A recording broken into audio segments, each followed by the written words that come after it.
नमस्कार, आप देख रहे हैं न्यूज 24। आपके साथ मैं हूं मानक गुप्ता। शाम के 5 बज रहे हैं और अब न्यूज 24 टुडेस चाणक्य का कर्नाटक चुनाव का एनालिसिस शुरू हो रहा है। कर्नाटक चुनाव में ब्रेकिंग न्यूज तो आपको मैंने अभी हेडलाइन में बता ही दी। 52% वोट पड़े हैं 3 बजे तक। अब सबको इंतजार है सारे चैनलों के एग्जिट पोल्स का। न्यूज 24 टुडेस चाणक्य का एनालिसिस भी तैयार है। जैसे ही वोटिंग खत्म होगी उसके कुछ ही देर बाद न्यूज 24 टुडे चाणक्य आपको बताएगा 13 तारीख की सबसे सटीक तस्वीर। नतीजे आएंगे 13 को, लेकिन उससे पहले एग्जिट पोल्स में सबकी दिलचस्पी रहती है और न्यूज 24 टुडे चाणक्य का एनालिसिस हर बार आप जानते ही हैं कितना चर्चा का विषय रहता है। यह जरा मतदान का प्रतिशत देख लीजिए। 2013 में 70% के आसपास वोट पड़े थे, 18 में 71% से ज्यादा, और इस बार 3 बजे तक 52% से ज्यादा वोट पड़ चुके हैं।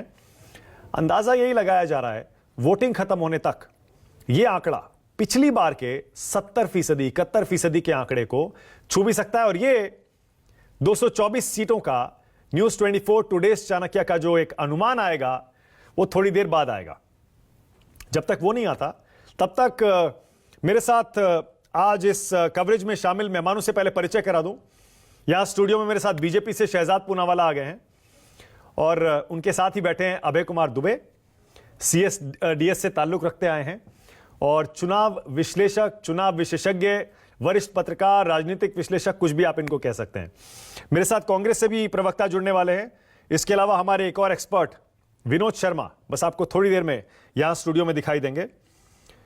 मेरे साथ संजीव त्रिवेदी ग्राउंड जीरो से, जो कि सुबह से मतदान पर पैनी नजर रखे हुए हैं, और श्रीवत्सन भी, हमारे 2 संवाददाता ग्राउंड जीरो पर सुबह से मतदान का जायजा भी ले रहे थे। चलिए सबसे पहले संजीव के पास ही चलते हैं। मुझे पता है मेरे पैनल में जितने लोग हैं वो भी जानना चाहेंगे ग्राउंड जीरो पर क्या हो रहा है। संजीव, 5 बज रहे हैं, मतदान खत्म होने वाला है, 52% 3 बजे तक। क्या अंदाजा है आपका ग्राउंड जीरो से, कितने % वोटिंग होगी और किन मुद्दों पर वोट पड़ रहा है संजीव जहां पर आप हैं वहां?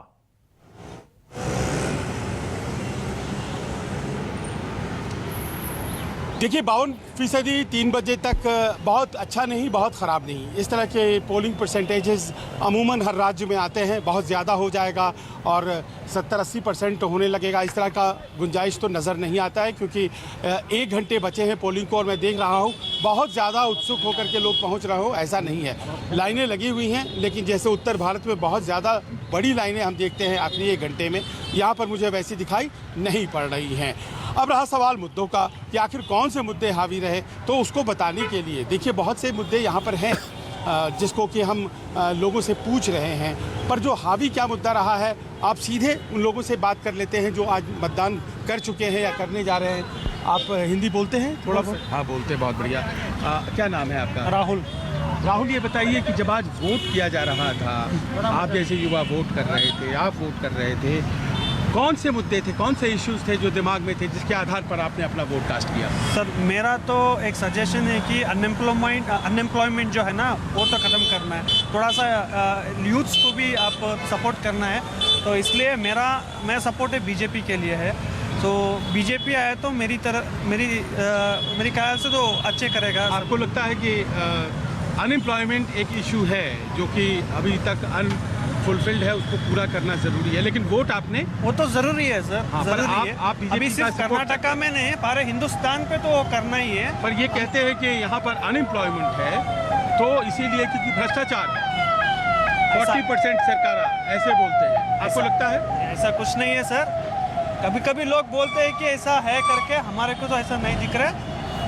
और सर, ये डेवलपमेंट की बात करें तो कर्नाटक में बहुत सारे डेवलपमेंट का चीज़ हो रहा है। अभी आप देख सकते हो दशपथ रोड जो अभी नरेंद्र मोदी जी ने इनाग्रेशन किया है, इधर का MP प्रताप सिम्हा जी ने बहुत काम करके जो ओपन किया है, मतलब वो अच्छा रास्ता किया है। आपको क्या लगता है? इधर आइए, इस तरफ आइए।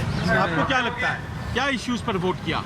सर, अभी वोट किया नहीं, अभी करेंगे। हाँ, पर क्या दिमाग में क्या इशू चल रहा है? बीजेपी, देश बचाने के लिए बीजेपी। देश खतरे में है, क्या आपको लगता है बचाने की जरूरत है? सर, देश में क्या लगता है आपको बचाने की जरूरत है? क्या कोई प्रॉब्लम? हमारा देश बचाना है ना, पहले हमारा देश बचाना, बाद में दूसरा बात। तो अभी ये स्थानीय मुद्दे ये सब बहुत ज्यादा मैटर नहीं करते हैं। मैटर का जरूरी नहीं, बीजेपी जीता है इधर। बीजेपी। हम तो बीजेपी है। आपको क्या लगता है? हिंदी नहीं है। चार नहीं है। अच्छा, कांग्रेस वाले हैं। क्या हुआ? हरीश कोड़ा जीता था पर बेहतर कौन है। से मुद्दे कौन से हैं? क्या है जो हरीश आपको कोड़ा लगता है? नया आदमी अच्छा आदमी जीता।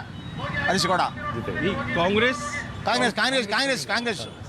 वाला जीता। आप हमारा बताएं। बीजेपी जीना चाहता है। हाँ, वो तो इधर मैं देख रहा हूँ आपका। है कि सारी हमारा इंडिया मोदी से बहुत अच्छा काम। पर आप ये बताइए, बहुत अच्छी बात है, अच्छा। मोदी जी प्राइम मिनिस्टर हैं, है। आप तो मुख्यमंत्री चुन रहे हैं ना? मुख्यमंत्री में बसराज बोम्मई ने हमको कितना काम दिया। हमारा चामराज क्षेत्र को कितना 1000 करोड़ 950 करोड़ का पर जो करप्शन का आरोप लगता है, करप्शन से भी कांग्रेस वाला झूठ बोलता है। तब कांग्रेस था 80% करप्शन था। तब राजीव गांधी बोल रहा था 80% करप्शन है, वो 80 अब आकर 40 हो गया। तो जाने के बाद अभी कम हो जाता है। ये आपने सुना इनकी बात? ये कहते हैं कि कोई करप्शन नहीं है। कन्नड़ा में बोल सकते आप बोलो, हिंदी बोलो। हिंदी? हाँ, बोलते हैं नो करप्शन बोलते हैं। ಹಿಂದಿನ ಸರ್ಕಾರ ಅಲ್ಲ ಹಿಂದಿನ ಸರ್ಕಾರ ಏನು ಇದು ಮಾಡಿತ್ತು ಅಭಿವೃದ್ಧಿನ ಅದನ್ನೇ ಇವರು ಮುಂದುವರಿಸ್ಕೊಂಡು ಹೋಗ್ತಾ ಇದ್ದಾರೆ ಹೊರತು ಬೇರೆ ಏನು ಹೊಸದಾಗಿ ಏನು ಮಾಡ್ತಾ ಇಲ್ಲ। ये क्या बोल रहे हैं? उसको क्या बोल रहा है, पहले कैसा था वैसा करके जा रहा है, कांग्रेस वाला करके वो बोल रहा है। और क्या बोल रहे हैं? अभी आपको लगता है कि प्रॉब्लम है और वोट आपने कांग्रेस को दिया है क्योंकि लोकल इश्यूज सॉल्व नहीं हो रही हैं? लोकल इशू होता है, कांग्रेस को कांग्रेस को देने का इशू नहीं होता। चलिए ठीक है, ये इस तरफ आइए, इस तरफ आइए। आप हिंदी बोलते हैं? हाँ, अच्छी बात बोले अच्छा सर। अच्छा, चलिए, क्या नाम है आपका? रवि जी है। रवि जी, ये बताएं, जब वोट दिया आपने हाँ। तो कौन से इश्यूज आपके दिमाग में थे? देखो यहाँ का डेवलपमेंट, पहली बात जो यहाँ का मुद्दा है डेवलपमेंट की, जैसे अभी फिलहाल के एलपीजी गैस की रिक्वायरमेंट था हर घर के लिए। हाँ। अभी वहाँ के लिए जो कार्यागार चल रहा है, जो कार्यागार में क्या होता है, यहाँ रास्ते बनाने का और पानी का लोकल इश्यूज की बात कर रहे हैं। हाँ।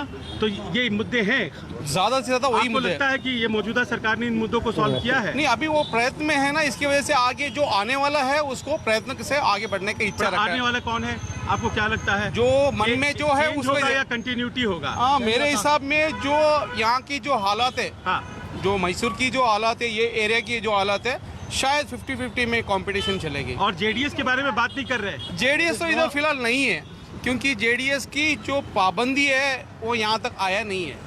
मतलब इसका क्या हुआ? मतलब पाबंदी, मतलब मैं ये कहना चाह रहा हूँ, जो जेडीएस चाहिए था, जीता नहीं। जो यहाँ का जो जेडीएस आना काम करना था वो नहीं काम किया है। अब देखिए, जेडीएस को लेकर के एक बात रहती है, हर जगह मैं जाता हूं तो ये सवाल आखिर में जरूर पूछता हूं कि जेडीएस को लेकर के आपका क्या कहना है। तो बहुत ज्यादा लोग उत्सुक दिखाई नहीं पड़ते हैं। अमूमन ये 2 हॉर्स रेस का मसला जैसा दिखाई पड़ता है, कम से कम जहां तक मैसूर का सवाल है। अब ये विडंबना हो सकती है क्योंकि मैसूर ओल्ड मैसूरू रीजन ही है जहां पर सबसे बड़ा बेस है जेडीएस का। कहा यह जाता है कि आप मैसूर के बाहर निकलिए, आपको मांड्या जाना पड़ेगा, हासन जाना पड़ेगा, इन सब जगहों पर तो जेडीएस बहुत स्ट्रांग है। अब देखना यह है कि जेडीएस में स्ट्रांग कैंडिडेट ही जीत पाते हैं या फिर इन जनरल जो 35 सीटें 59 में से पिछली दफा लेकर के वो उलटफेर कर गई थी, वो ऐसा कुछ हो पाता है। लेकिन अब इस बार का जो चुनाव लग रहा है मानक, उसमें तो यही साफ दिखाई पड़ता है कि बहुत ज्यादा आसान जेडीएस के लिए नहीं रहने वाला है। और जेडीएस अगर कमजोर होती है मैसूर के रीजन में तो फिर बहुत सारे लोग और विश्लेषक ये कहते हैं कि ये कांग्रेस के लिए अच्छी खबर हो सकती है।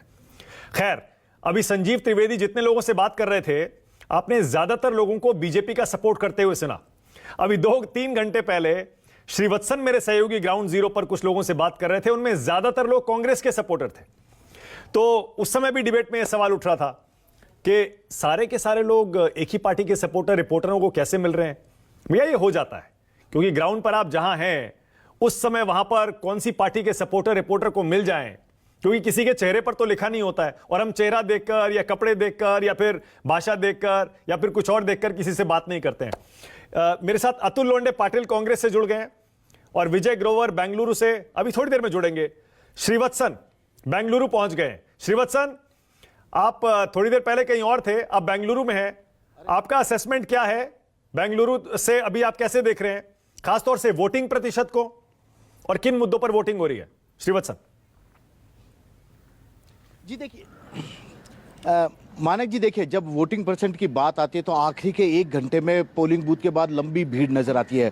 अब से 10 मिनट पहले तक मैं यहाँ पर चिकबरपुर पर वहाँ पर उस पोलिंग बूथ में था और उस पोलिंग बूथ में इक्के दुक्के लोग ही थे, यानी कि लोग अब भी पोलिंग बूथ तक नहीं पहुँच रहे, जबकि उन्हें अच्छी तरह पता है कि अगले कुछ मिनट में वोटिंग का जो है टाइम खत्म हो जाएगा। तो लोग घरों से बाहर नहीं निकल रहे और 3 बजे का जो आंकड़ा था वो करीब 52% था और उसके बाद से अब इलेक्शन कमिश्नर भी अब जल्दी ही आंकड़े जारी करेगा कि टोटल कितनी वोटिंग हुई है। लेकिन जो पहले हम सुना करते थे कि पोलिंग बूथ के अंदर जितने लोग होंगे उन्हें वोट डालने दिए जाएंगे, यहां तो पोलिंग बूथ पूरा ही खाली पड़ा है, केवल अधिकारी लोग बैठे हैं या इक्के दुक्के वोटर बैठे हैं। तो वोटिंग का जो परसेंटेज है इस बार काफी कम रहा है शहरी इलाके में, खास तौर पर बेंगलोर के इलाके में। और जहां तक मुद्दों की बात है जो अलग अलग लोगों से, तो उन्होंने पहले मुझे कहा था कि आप शिवाजी नगर में हो, तो उनके कहने से मैं अलग उन्होंने जो विधानसभा का क्षेत्र बताया था वहां मैं गया, उसके अलावा मैं 3-4 और भी इलाकों में गया। तो अलग अलग मिलीजुली प्रतिक्रिया ही लोगों की नजर आ रही है और कहीं भी ऐसा नहीं है कि या तो बीजेपी की तरफ कोई बोल दे या कांग्रेस की तरफ बोल दे। ये शायद जो कई बार प्रवक्ता होते हैं वे इन चीजों को कई बार शायद सही तरीके से नहीं समझ पाते और बस बयान दे देते हैं। तो ये काफी मुश्किल हो जाता है हम लोगों के लिए भी जब बाइट लेने जाते हैं, क्योंकि हम किसी को चेहरा देख के बाइट। जी मानिक, तो आज जो वोटिंग की अगर मैं बात करूं तो पूरे कर्नाटक में वोटिंग का परसेंट अभी तक काफी कम है और लंबी लंबी लाइनें, ये जिसको कहा जा सकता है कम से कम 20-25 लोगों की भीड़ भी कहीं नहीं दिखाई दे रही है आखिरी वक्त पे। तो ये काफी मुश्किल वाला है और अब इसके आधार पर ही कुछ लोग कह रहे हैं कि एंटी इनकम्बेंसी अगर होता तो वोट परसेंटेज ज्यादा होते, लोग लंबी कतारों में नजर आते, तो एंटी इनकम्बेंसी कहीं नहीं है। बीजेपी वाले इससे खुश हो सकते हैं, लेकिन हर जगह यह फार्मूला कई बार काम भी नहीं आया, यह भी देखने में आया है। और कांग्रेस को लगता है कि उसने जो रणनीति पिछले 1 साल से अडॉप्ट की थी वह प्रॉपर तरीके की रणनीति थी और आखिरी में शिव कुमार और सिद्धारमैया ने दोनों ने पिछले 4-5 दिनों से वीडियो जारी कर बार बार यही बताने की कोशिश की कि पीएम मोदी देश के प्रधानमंत्री है, वे कर्नाटक के मुख्यमंत्री नहीं बन सकते। तो ऐसे में कर्नाटक के जो विषय हैं उसके आधार पर जनता को वोट देना चाहिए। तो माइंडसेट को चेंज करने का एक सिलसिला आखिरी दौर तक जारी रहा था। कल हमने ये भी देखा था कि विश्व हिंदू परिषद के आह्वान पर कई हनुमान के मंदिर में जाके एक बार हनुमान चालीसा पढ़ी गई थी। चुनाव आयोग ने भी इस पर सख्त ऐतराज जताया था। तो एक तरह से माइंडसेट को आखिरी वक्त पर भी अलग अलग तरीके से बदलने की पूरी कोशिश राजनीतिक दल करते नजर आए हैं। अब जनता ने अपना वोट दे दिया है, कुछ और लोग हैं जो वोट दे रहे हैं और फैसला 13 तारीख को आना है कि किस तरह की सरकार की कर्नाटक की जनता इस बार उम्मीद कर रही है और किस तरह का दो इश्यूज हैं विकास का एजेंडा उसे चाहिए। आंकड़ों से जुड़े हुए हैं।